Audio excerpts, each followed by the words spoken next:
अस्सलाम वालेकुम दोस्तों। कैसे हो? उम्मीद करता हूँ आप लोग ठीक ठाक खैरियत से होंगे। ये एक ईरानी नर है, ऑरेंज कलर का।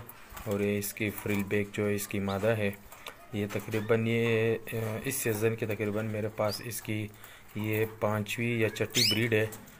मुझे ठीक से याद तो नहीं है, लेकिन ये कि पांचवी और छठी में से है। ये आज इनके 3 अंडे हो गए हैं, जिसे आप देख सकते हैं ये। और इन्होंने तकरीबन 3 एग्स अभी दिए हैं। तो ये इस साल की मेरे ख्याल छठी ब्रीड है, अप्रैल बैक कनेरी है। और ये जो नर है ये ईरानी नर है, पेवर ईरानी।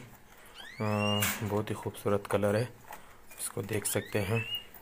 ये तकरीबन क्योंकि यह मौसम कोयटा का थोड़ा अच्छा होता है इनके लिए, इसलिए इनका यहाँ पर छठी या पांचवी ब्रीड है मेरे पास। और अब इस ब्रीड के बाद मैं इनको एक दूसरे से अलग कर दूंगा, इसलिए क्योंकि गर्मियों का सीज़न आ रहा है और ज़्यादा ब्रीड लेना भी बेहतर नहीं है, क्योंकि 5-6 ब्रीड इनका हो गया इस सीज़न का।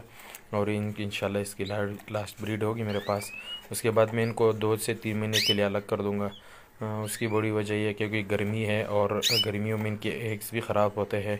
और फिर ये जब खुद बैठते हैं तो गर्मी के मौसम में इनका भी एक्सपायर होने का ख़तरा है। तो आप लोग कोशिश करें कि जहाँ गर्मी ज़्यादा हो और वहाँ पर आप इनसे ब्रीड ना लें।